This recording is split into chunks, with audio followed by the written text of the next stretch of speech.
train, maayo, magpangindi.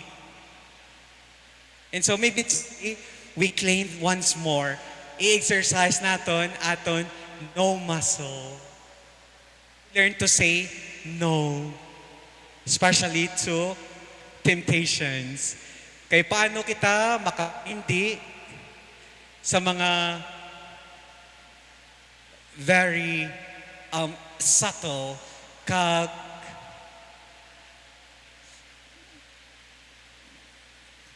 very attractive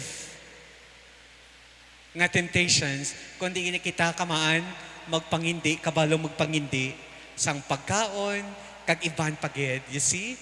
Every denied appetite strengthens self-control. And then last, fasting drives out demonic influence. Jesus said from Matthew, this kind is not cast out but by prayer and fasting. So prayer, fasting, and vice versa, powerful. Fasting is spiritual warfare. It is not dieting. It is combat. So why sa aton nga tiyempo nga ang nagapalagyo kita So why we fear fasting? Because we live in comfort. Food is abundant. Entertainment is constant. Discomfort is avoided. Self-denial is unpopular. Why did I say so? Ara, gutom ikaw, grab food. Diba? Kung man literal, nag-grab ka sang food, ti-order ikaw sa grab. Pagkaon dayon. Instant. Diba? Ano pagit? Bored ikaw, grab your phone. Dasig lang. Ano pagit? Stressed ikaw, grab comfort. Dasig, insigida. So we are trained to satisfy every appetite instantly. In ang no muscle, wala. Fasting exposes attachment. It reveals how weak the will has become. So, good reminder for us all. The early church fasted severely. The first Christians fasted Wednesdays and Fridays, observed strict Lenten discipline, understood bodily sacrifice as necessary. The saints did not negotiate with their appetites, they mastered them. Ang aton nga po asa, nga duwa man lang sa isa ka tuig, Miyerkules de Badles, kag this coming Holy Friday, duwa lang man lang sa isa ka tuig, pero hindi pa naton ma-fulfill. In fact, inang duwa, minimum na nga we are suffering from what we call modern minimalism. Na ti dala-dalagit naton dira nagasugod. Minimum nga requirement sa bunyag, seminar. Ang iban sa aton maayo pa sa parokya, di ba? Ang kalaslon, minimum lang gitna interview. Maayo pagit kung pwede, wala na lang interview. Lang tawag la modern minimalism. Kung pwede lang nga makaayo, ayo pagit kita. Siguro damo dari sa hilig mang ayo. Pala ayo.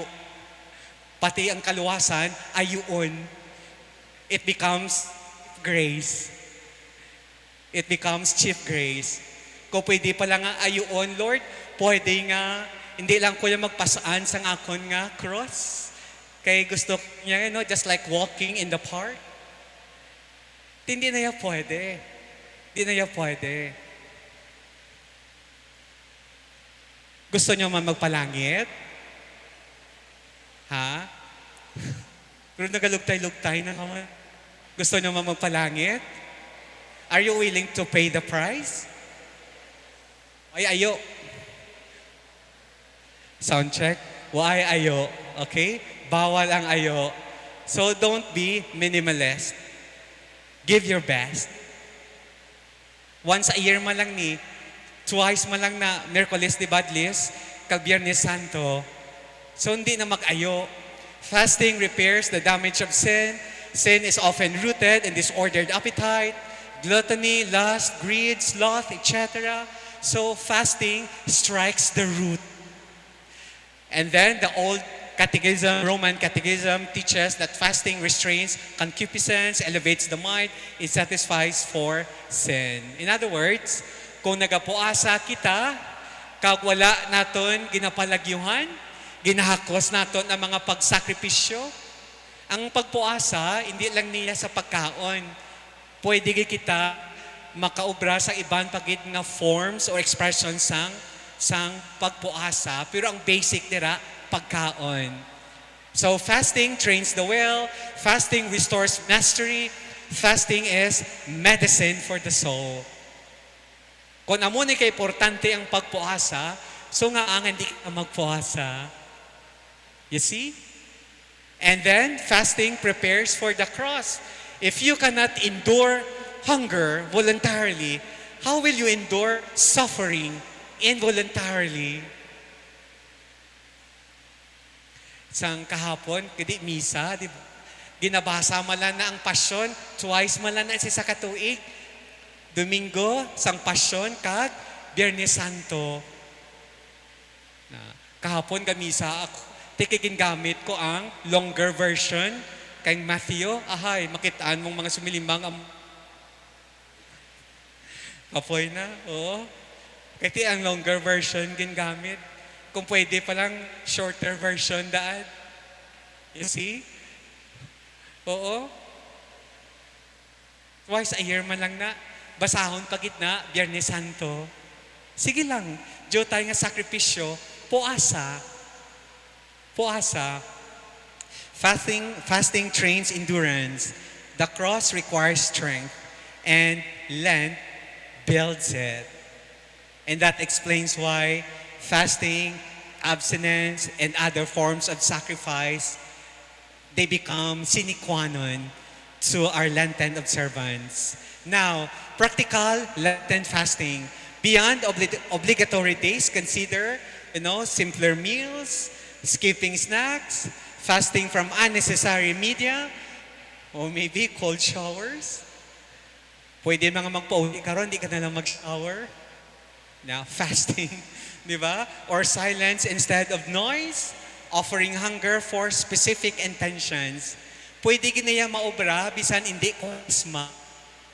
Pwede get, beyond obligatory days.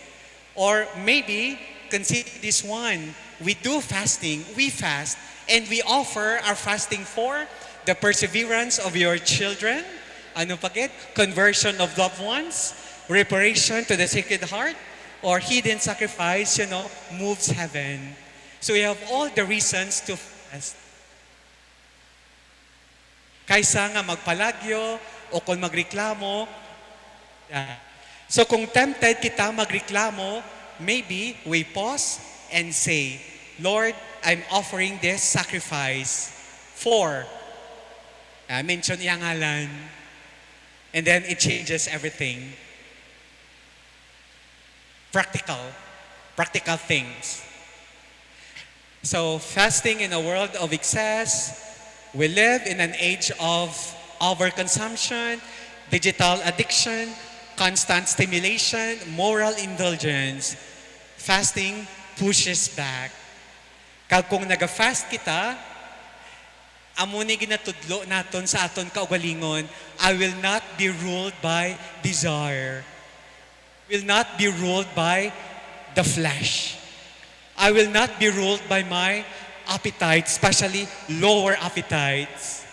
Nga, because of fasting, I have self-control. And I do that, bisan mabudlay, for the Lord, for my own growth, for those special persons in my life, being offered to them. So in the end, ang aton sakripisyo becomes redemptive. You see? In a culture of indulgence, fasting is counter-cultural. Tiyan mo ni mabudlay ang bungguon naton atong kultura Ano ining kultura? Tamo na sobra-sobra nga pagkaon. Ano inang kultura? Sobra-sobra nga screen time. Ano inang kultura? Constant stimulation. Hindi kita kapamunong. Hindi kita kahipos. Na kay kabatsyag lang gutom, grab. Kabatsyag lang sang restless, kung ano pwede. Hindi kita maka-quiet and be still. Or moral indulgence. So we are called to be countercultural. So fasting, in other words, it forms essential part or maybe the core of the second one, about stewarding our body, our resources. And then, second to the last, and nurture, protect, and grow the gift. Na 2 Timothy, ang advice ni Paul, kay Timothy, fan into flame the gift of God. So, the point there is, it is presupposed that everybody is gifted. So, what do we do with our gifts? We cultivate. We improve. Have it multiplied. So that everybody becomes fruitful.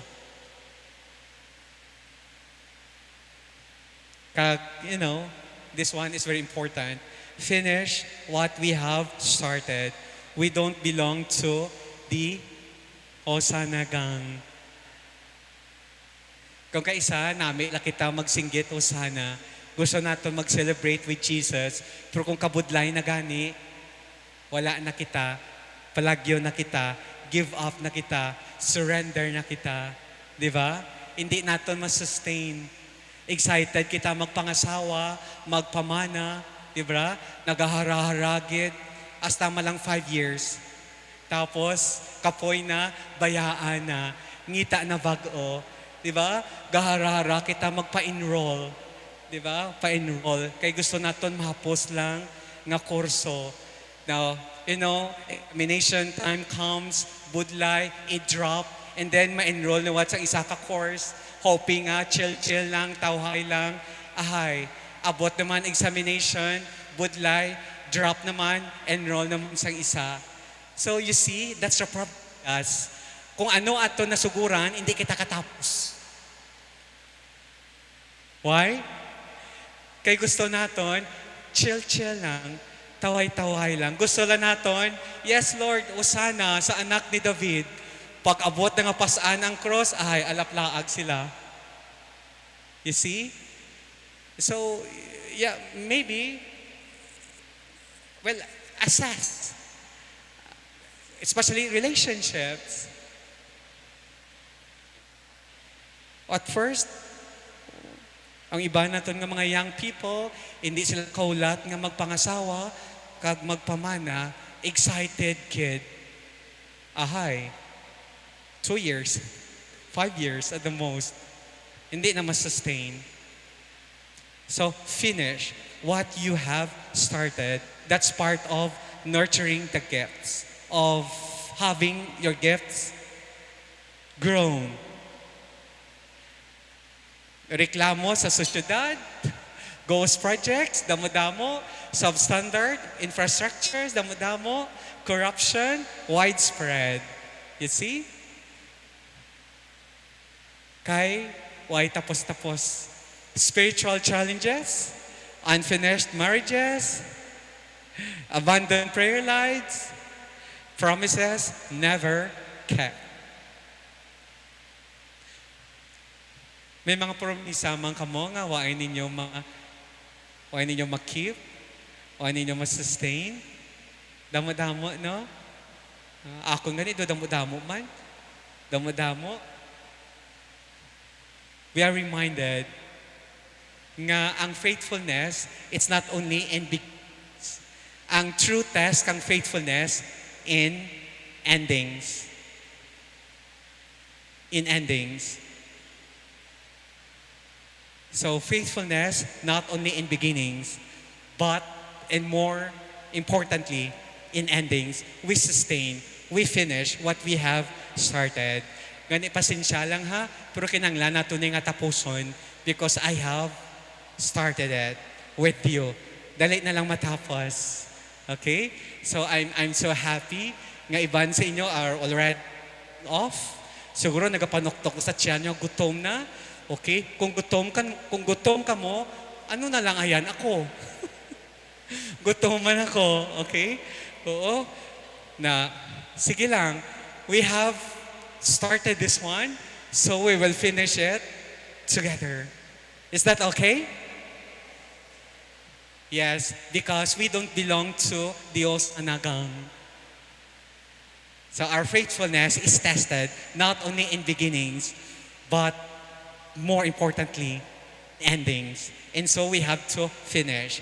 Guard against worldliness. Okay, do not love the world.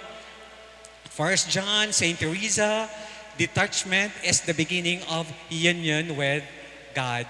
Kay take note, it's about nurturing the gifts. Kung damo kita attachments, okay, damo abuses. Damo abuses. And then, last, yes, what's that? Trust. The T of Lent, trust. So, return the gift to the giver. Stewardship ends in surrender. Damo ni ang keyword about stewardship sa aton. Recognizing the gifts, stewarding the gifts. Okay? Into your hands, I commend my spirit. And that's the ultimate act of surrender. One of the 7 last words. Into your hands, Lord, I commend spirit, surrender.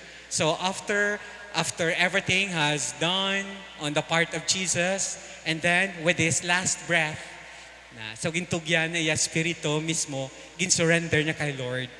Okay? And so, of course, legal son, we know that. Inheritance wasted, but mercy Bisa nagtalang-talang siya, pero kabalo siya ko din magbalik. Nagbalik siya sa amay. And that's an act of surrender, turning back. And then, we have Thomas Aquinas. Grace does not destroy nature, but perfects it. So, tanan-tanan nga ginhatag sa aton, nga yari diri sa aton subong, gifts, blessings, tanan-tanan dira, wala ina nagakauyang kung ginabalik naton sa Ginoo, kung napaambit naton sa iban, kung ginabulig naton sa iban, wala ina nagakadula, wala ina nagakauyang. So practical Lenten stewardship plan, steward the body, fasting, remove pornography, seek accountability. Kung may mga friends ka dira, pwede mo siya ma-request nga, i-remind ako kung hindi na ako sa akong practices. And then, steward time, maybe 20 minutes daily prayer, and then maybe tech-free hour daily, and then Sunday for God. And then, steward relationships, basi mi ara dira nga na kontrato, nakaaway naton, subong wala gihapon kita maka-reconcile, maybe season of Lent, get reconciled with him or with her.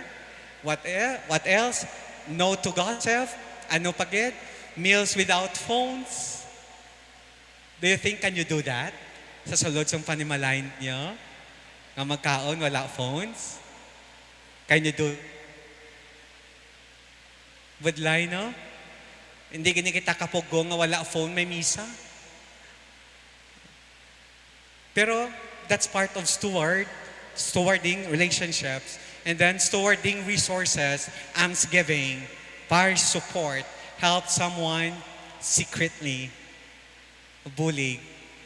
And by doing so, inang grasya nga ginatag sa aton, wala nagakausik, wala nagakadula. On the contrary, it's being multiplied. Being multiplied. So remember Lent. Remember Lent. Lent. Look, recognize the gift. E, examine how am I using the gift.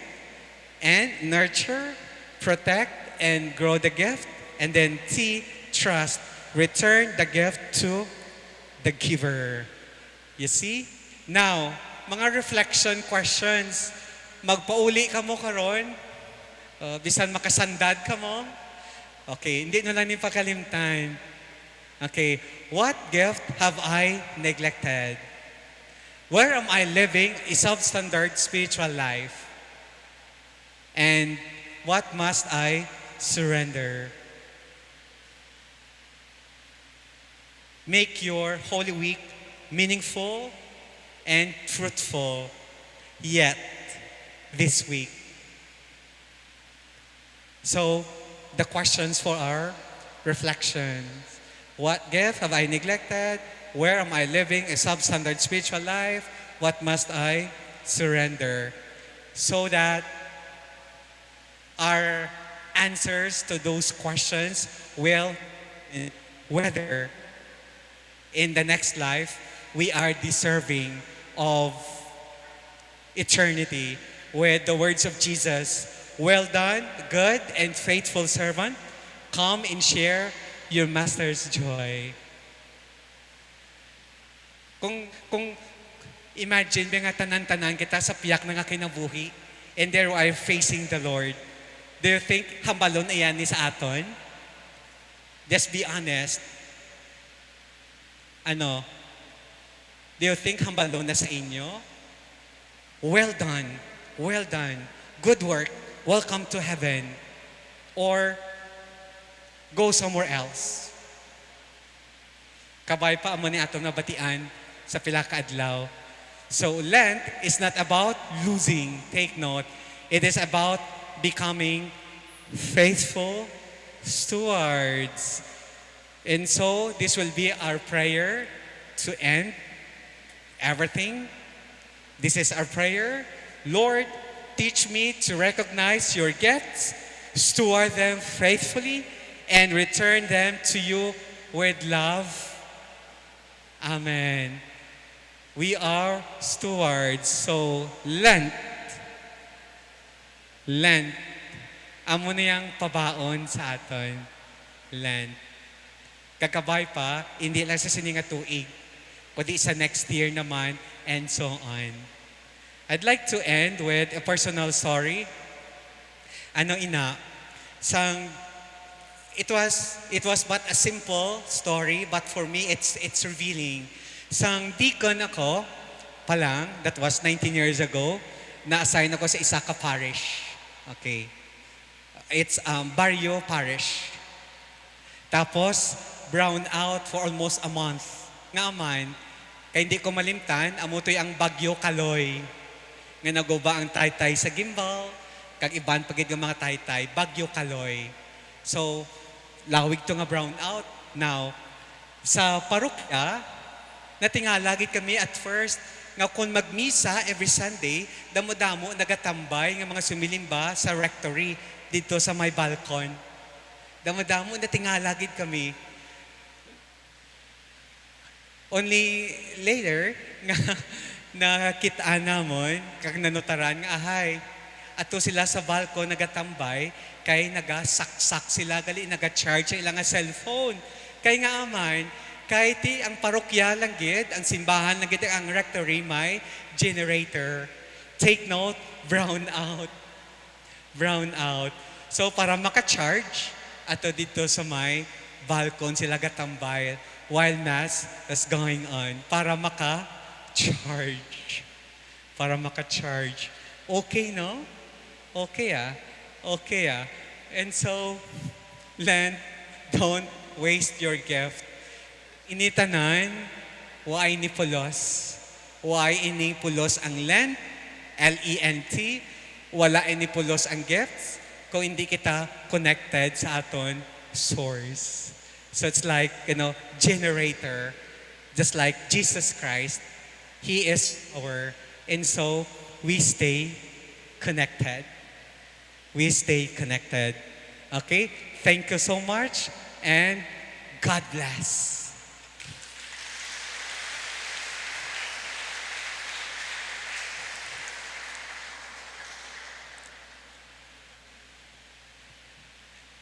Still have power? Thank you.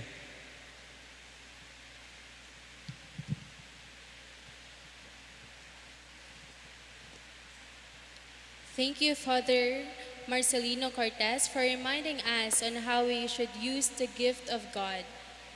May we call on Mr. Francisco Hordan, Parish Pastoral Council Chairperson, and Ms. Maria Fe Peneselia, Parish Finance Council Chairperson, and Ms. Ana Sheila Moreno, Parish Apostolic Council Chairperson, to give the certificate and token of appreciation to Reverend Father Marcelino Cortez Jr.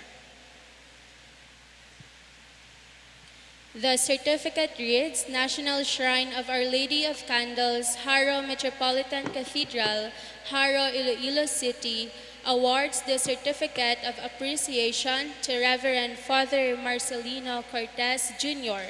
as facilitator during the parish Lenten recollection with the theme, Pagtalupangod kag pagtipig sang bugay sang Dios, given this 30th day of March 2026 at the Haro Metropolitan Cathedral, signed by Very Reverend Father Jose Alberto Igalian, VF, Priest Team Ministry Moderator.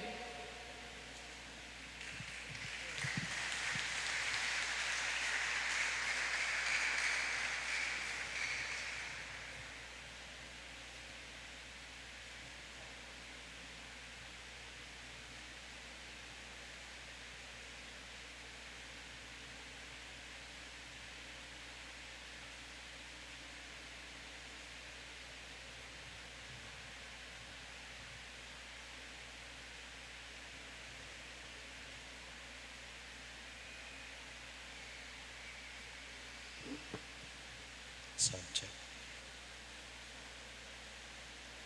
God is good all the time. Ginapasalamatan gid naton ang mahal nga Dios sa siya subong nga gabi ni Father Mars nga nag-lead sa aton to look to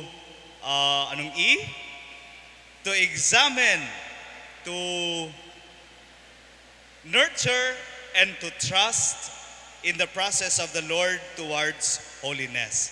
Kagabay pa nga matun-an gid naton ang itudok naton sa aton tagipusoon ang ginpanghambal niya. You know, isa sa mga na-struck very vivid nga ginahambal ni Father Mars sa aton kaina is the way of the cross, no? Saint Rose of Lima is reminding us, apart from the cross, there is no ladder by which we can get to heaven. Again, apart from the cross, there is no other ladder by which we can get to heaven. Gani, we learn to embrace our own crosses. Sa subong nga gabi, iban sa inyo, may tilig-angon patani, may hulugasan pa, may kalatuan pa, may date pa, no? Sana all. May iban pa nga mga schedules. Kabay pa nga nakatuon gid kita sa mensahe ni Father Mars sa aton tanan. In behalf of the Sini Father James, in behalf of the team ministry of Haro Cathedral, Father Jobert, Father James, and Father Reeve, ginapasalamatan naton gid sing lubos si Father Mars sa sining gabi. Once again, palakpakan naton siya. Kag sa inyo tanan, madamo gid, kag madamo gid nga salamat. Kabay ang grasya, kag ang pagigugma sang Dios, padayon nga mag-upod sa aton pagpauli, bit-bit ang paglaom, kag ang pagigugma nga aton karon natun-an sa sining Lenten recollection. Magpangamuyo kita, magtindog ang tanan. Sa ngalan sang Amay, kag sang Anak, kag sang Espiritu Santo, o Dios nga amon Amay, salamat sa pagtipon mo sa amon subong nga gabi, nga nagatindog, kag nagapangayo sing kaluoy. Niya nagatulok kami sa krus sa diin ikaw nalansang. Ang krus nga nangin bayad sa amon mga sala. Dili gid kami tako sa pagbaton sining mga grasya. Ang mga grasya nga kun kaisa amon ginauyangan, apang padayon mo kami nga ginabugayan sa adlaw-adlaw namon nga pagpangabuhi. Ubayi kami sa amon pagpauli, sa amon tagsa kabalay. Niyan makita namon ang paglaom, makita namon ang ikaayo sa pihak sang tanan nga mga malain nga mga bagay, kag mga pagkagha nga amon ginabatyag, kag mga problema nga amon ginaatubang, that we may see positivity despite negativity, that we may see goodness amidst trials, that we may be grateful amidst suffering. Ginapangayo namon ini sa imo, paagi kay Kristo, nga amon Ginoo, sa ngalan sang Amay, kag sang Anak, kag sang Espiritu Santo. Amen. God bless you and have a good evening. May we invite everyone to stay and join Anay for the photo op. Mas tindog lang sa likod. Thank you.